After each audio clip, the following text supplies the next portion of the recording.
made comments that appeared to be a death knell for any Gaza peace deal which is backed by President Biden, and which would have seen all remaining Israeli hostages released and a lasting ceasefire there. Instead, Netanyahu said he was interested in a partial deal with only some hostages released. The Hostage Family Forum condemned that as violating Israel's moral duty to them. One of Netanyahu's fiercest critics is Ami Ayalon, the former head of the Israeli internal security agency Shin Bet.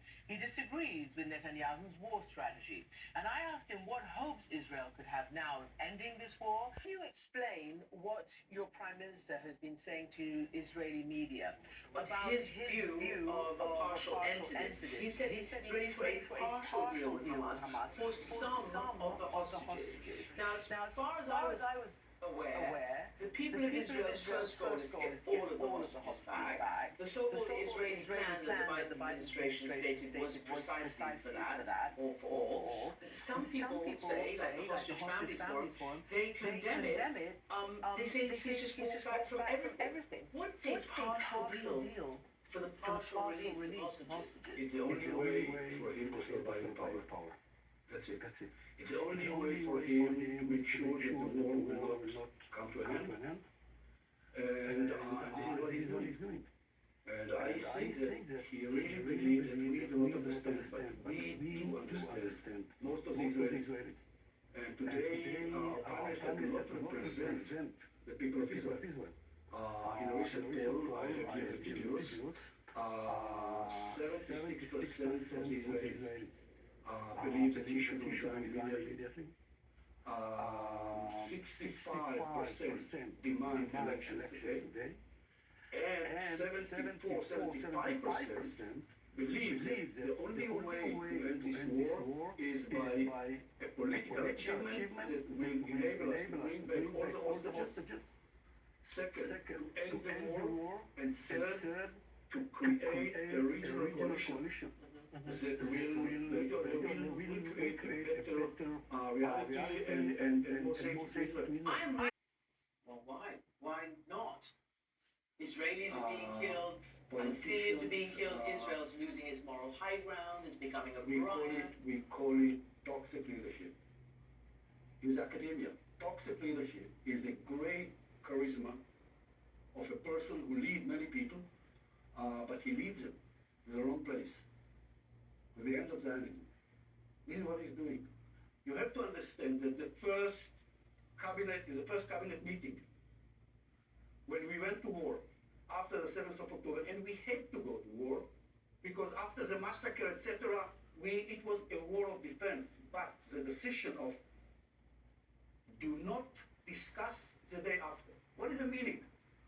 I'll tell you something. In this war, when you send your people, your youngsters, to kill, and many of them will die there, when you tell them that there is no political goal to this war, immediately what happened? The war becomes the end and not the mean. Now, when the war becomes the end, the goal of itself, this is exactly what we see today in the Middle East. We know how to start wars. This government do not know and do not want to end this war. Okay, I'm going to get back to Gaza in a second, but Netanyahu himself said in this so-called interview conversation that they might be prepared for another war, that the real so-called kinetic combat phase in Gaza could be coming to an end, but that they will move troops and forces to the north. That means Hezbollah. Are you prepared? Do you think this is going to happen? A full-scale war again, a la 2006, with Lebanese Hezbollah? Well, I think it's a real scenario. If we do not change our perception of ourselves and the Middle East, it is a real scenario. Not because somebody wants, because this is the only option. If we believe only in power, if we believe that war is not the last option, is the first and only option, this is what we shall see. Our security doctrine should be based on two pillars. Yes, we shall always have to maintain and to preserve a huge military power, but it will never be enough unless we understand diplomacy, unless we can speak in two languages. We shall not be secure and we should lose our identity. And why has it taken 8 months for the people like yourself? I know you've been saying it because you're out of, governing Shin Bet, etc. right now. So I'm a minority in my people. Okay, you're a minority, Okay. but it's suddenly becoming out there, like the head of the IDF has clearly empowered his spokesman, Admiral Hagari, who said last week that it's just throwing sand into the eyes of the Israeli people, saying that you can defeat Hamas. More and more people are beginning to say what you're telling me now, that there needs to be a day after plan.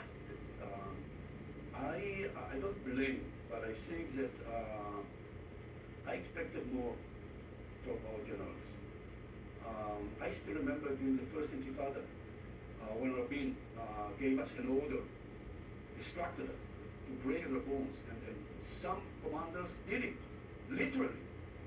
And the chief of general staff told publicly to Rabin, Mr. Defense Minister, this is not a military phenomenon. This is a social, political, violent phenomenon. And I expected our generals to say it as early as possible, the moment that the cabinet accepted this decision, not to discuss the day after. It was clear that this is a never-ending war, and they should do it much earlier. Do you think, because you saw the justified horror that was unleashed over the weekend when a picture of a wounded Palestinian tied to the hood of one of your military vehicles was driven out of the Jenin area, and the Palestinians accused your forces of using them as a human shield. The Israeli military then shortly thereafter said those forces violated orders and standard operating procedures. They'll be investigated. Not many people have faith in the investigation because there's very rarely those investigations happen. But what's happening? I mean, are you saying that this war, without any political end, is also causing this kind of stuff, including the selfies of your forces inside Gaza, taking pictures with the rubble, with this, with that? I mean, it's just not very nice at all. No, it's horrible. Do you feel they're losing their morality, their humanity? Not we are losing. We are losing our identity as people, as Jews, and as human beings. Did you ever think you would say that you're the former head of Shin Bet? Yes. Did you ever think you'd get to Yes, a point? I said it many times. And I said it in the Shin Bet when we tried to think of our code of ethics. I said, when we go to war, people do not think, when you send us to war, you do not send us to negotiate, you send us to kill. Now, we are born with the idea of you shall not kill. And now you tell me, okay, you go to war, kill all the enemies. Now, the idea that I have the right to kill. Now, with the time, it becomes nature. We do not ask why. The only question that we ask when we go to war is how to kill. Whether we should use a knife, or a gun, or a missile. But it's become a second nature, and this is a danger in every war. And we saw it, during old history. What Americans did in Iraq and Afghanistan, what we did in the past, unless we understand that every war must end. This is what we should see. We shall lose our identity as a democratic human beings, and we shall create a reality of never-ending war. For that possibility. You think that's right? Yes. It's the only rational decision. And then what happens? We shall have war. And then? We shall have war.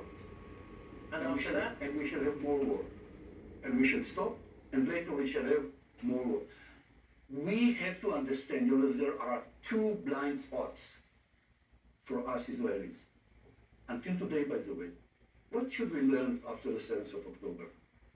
Which was probably the most horrible moment in our history. We should learn, first of all, that we shall not have security as long as we shall not end occupation, This is what Hamas told us. And we shall not have democracy as long as we shall not end the occupation. Now, we refuse to see it. We see it today, if I read the polls, more than we saw it, and this is an opportunity. Our government do not see it. Yoav Gallant do not probably understand it, but he doesn't have the courage to say it because his base, he has to be elected. So the political power today is not in the hands of the political leaders. The political power is somewhere in the street. And we, people in the street, we do not understand it. And we understand it more and more, and this is why the demonstrations are very, very important. But this is why the international community has a role. Because the international community has to understand, yes, we have to save ourselves from ourselves. But it is not a conflict between Israel and Palestinians anymore. It is a regional conflict that will create a huge impact on the international community. Do you think President Biden and the administration and Israel's friends are saving the Israeli political leaders from themselves or not? I think that they are trying to do their best. The way I understand the American leaders and president, he has to be elected. And he's blamed from both sides. So I'm not here to give him any. I think that he is the only leader who really believes that we can create a different and a better reality. And he's doing all what he can in order to help us to save ourselves. Can I ask you something? Because I was struck by what you said. This is what Hamas told us. You know, you said the business about ending the occupation, etc. I recently spoke with, I'm sure somebody you know very well, the doctor Yuval Biton, who saved Yahya Sinwar's life in hospital, then became an intelligence officer in the prison service. Mm-hmm. He claimed that Israel, all of you, or all, Mossad, Shin Bet, IDF, government, just didn't listen. When people like him, who were talking to Hamas every single day, were saying, this is what they think, this is what they say, this is it. He said, Hamas learned a lot about Israel, but not vice versa. I'm just going to play what he told me on this regard. Okay. Unfortunately, the Israeli leadership did not study Hamas, and a lot of people among us, even in the intelligence service, did not know and learn Hamas well enough. All we needed to do was listen to them. Our attitude towards Hamas was arrogant. We dismissed Hamas, and Hamas said everything it intended to do, but we didn't want to listen. Do you agree with that? Yes, of course. I don't agree to the fact that all of us, because all the leaders, all the directors of the Shin Bet said it again and again. You know, I met Ronen during 2 years before. Who's the Ronen? Senate. Ronen is the director of the Israeli Shin Bet today, during the last 2-3 years. And I told him, look, I understand that, you know, politicians and political leaders, you know, they are telling you exactly the policies that you should follow.